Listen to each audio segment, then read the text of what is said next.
Hello and welcome to It Goes Off, the IONET NBL official podcast. I'm Andrew Gaze, and joining me is the man that's been the chief basketball writer for the Herald Sun the past 13 years, Grantley Bernard. We've had 3 exciting rounds of NBL action, and we only have one undefeated team. New Zealand Breakers, 3-0, sitting on top of the table, and got Kirk Penny to come back into the team, and he's a better shooter than you ever were. Well, I'm not so sure about that, but certainly well and truly on the way, coming back from a tryout with the San Antonio Spurs. It's going to be a fantastic addition to their lineup, which already seems to be going on along very nicely. But round 3 action, Grantley, talk us through the results. Even without Kirk Penny, the Breakers got the win over the Tigers. It was all TJ and CJ in that one in Auckland.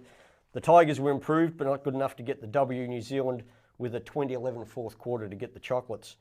Over in Perth, it was a rematch of last season's grand final, and it was the Wildcats in a tight one, 87-84. Bad news for Perth there. Matt Knight rolled his ankle. They're hopeful he'll be up for the next game. On the Gold Coast, the Blaze 92 took care of the Cairns Taipans 81. Worthington with 20 points was pretty good there, but the really bad news for the Blaze was Anthony Petrie has ruptured an Achilles and is out for the rest of the season. Further north, the Townsville Crocs got out of jail against the Sydney Kings by a point. Nathan Croswell took the charge with a second and a half to go to get that win for the Crocodiles. And on Sunday night, the Hawks closed out the Doomsday Double, taking care of the 36ers pretty well there. And Troy DeVries and Gary Irvin were tricking and treating on Halloween. They certainly were. Gary Irving was spectacular. But let's just go back to Thursday's game. We saw TJ Campbell and Eric Duvendorf under some significant pressure before that game because of the Tigers' results in the first 2 rounds. They showed vast improvements, not only those 2 players, but the team in general. Have those 2 players done enough to keep the Hounds away and really keep their job for the remainder of the season? I'm not going to go so far as to say they've kept it for the remainder of the season, but I think they could feel the cold steel of the guillotine just resting on the back of the neck before they got on the plane. I think they looked much better. The Tigers looked much better. They tightened up their rotation. The offense worked. They played a little more freely, and they looked better at what they're doing. So I think, the 2 imports, they've probably got a couple more games in them yet. And the New Zealand Breakers, as you mentioned, have got Kirk Penny coming back in the lineup. But in that game, they were launching 30 3-point field goal attempts. So exciting brand of basketball as we watch it, but that's a lot of 3-point attempts, particularly now the line is half a metre further out. It's a long way away, but 30, that's only what you would get through in a half yourself. And we also had the Blaze in the Taipans game. As you mentioned, Anthony Petrie. The Blaze, I don't know what they've done wrong, but they've had some horrendous injuries already at the start of the season. And now, of course, with Anthony Petrie with that Achilles injury out, what sort of impact is that going to have on their lineup? Well, I think it's going to have a slight impact early on, but they've brought in another import to try out for a spot on the roster. They've already lost before the season started. Jason Kadewar in a car accident, broke his pelvis. Pero Vasiljevic came in, he's hurt his foot. And James May, their other import, has hurt his thumb. So, they seem to be jinxed right now, the Blaze. So any win they can get right now is a good win. And some good news for the Blaze is that Jason Kadewar looks like he may be able to make a return before Christmas, which is extraordinary given the injury that he had. And he's going to be a very, very exciting prospect for the Gold Coast Blaze. The Sixers and the Hawks, we saw the game on Sunday.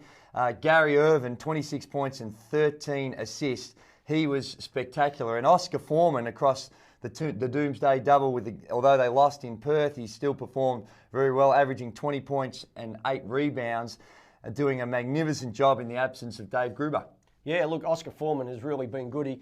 He's bounced around. He went from Adelaide, he went to New Zealand, and now he's at Wollongong.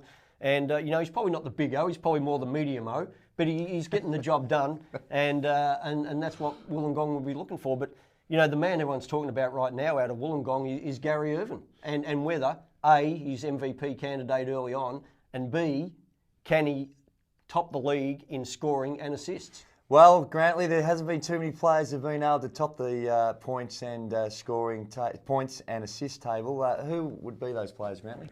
Well, the extensive research that we do on this program would reveal that 1989, Andrew Gaze. Oh, is that right? Yeah, 34.6 points per game and 7.6 assists, which totally amazes me because at the dinner table, you won't even pass the salt and pepper. Well, let me tell you, Gary Irvin, he does it in a lot more spectacular fashion. He is a treat. So if you get the opportunity to go out there and see this young man, but full credit also to Gordy McLeod. When you look at the form of Oscar Foreman and what he's been able to do since moving across to the Wollongong Hawks, and also with Gary Irvin, we saw it last year with Ty McKee. And sometimes you have to ask yourself, is it the singer or the song? And in this instance, I think that the song is a beautiful one that Gordy McLeod has been able to put together.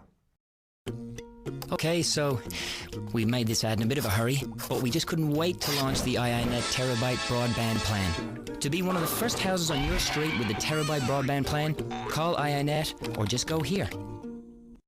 So after 3 rounds, let's take a look at the iiNet NBL ladder. And as you mentioned, Grantley, the New Zealand Breakers on top of the table with a 3-0 record, followed by the Wollongong Hawks, Gold Coast Blaze, Perth Wildcats, Townsville Crocodiles, the Sydney Kings after a heartbreaking loss up north in Townsville, Cairns Taipans, Adelaide 36ers, and bringing up the rear is the Melbourne Tigers. Let's take a look at the statistical leaders after 3 rounds. Grantley Bernard.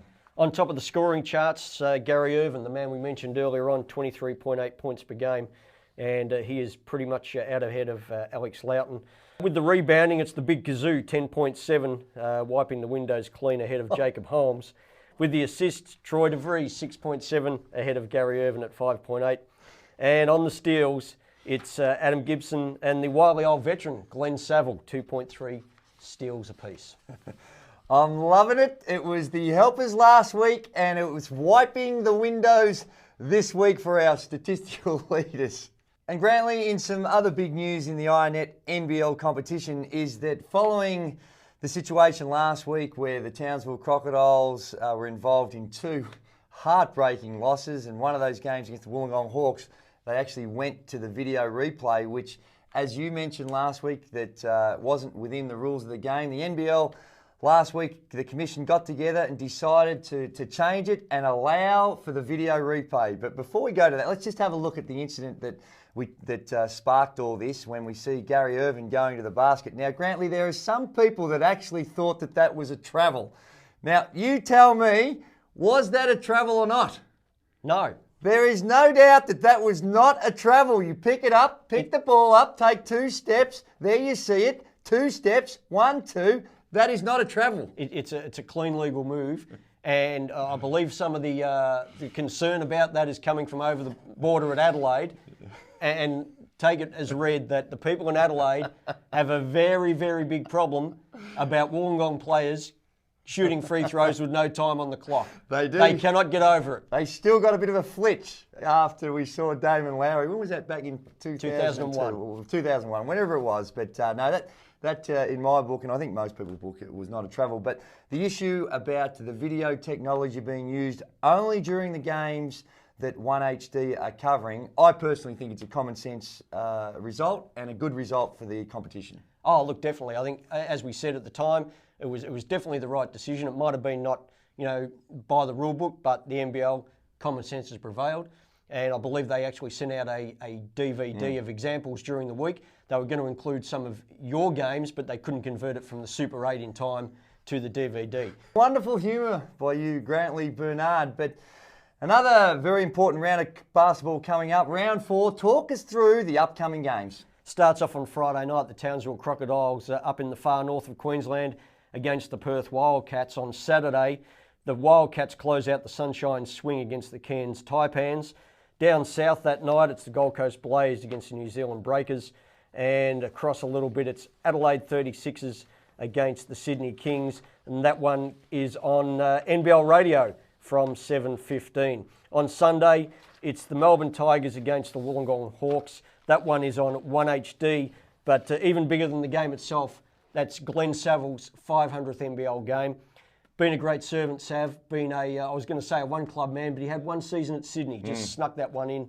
And 500 games for Sav. There'll be a big crew there because he's originally from Bendigo, so just a little drive for the fans and the family down the road to the cage. Absolutely. Now, it's unfortunate that game's not going to be played in Wollongong, but I encourage all Victorian and Melbourne Tigers fans to get along, and even if you don't support the Wollongong Hawks, get out there and pay tribute to one of the true legends of the IRNet competition. He's been around for many years. He's an Olympian and deserves recognition. 500 games is no easy feat in this level of competition.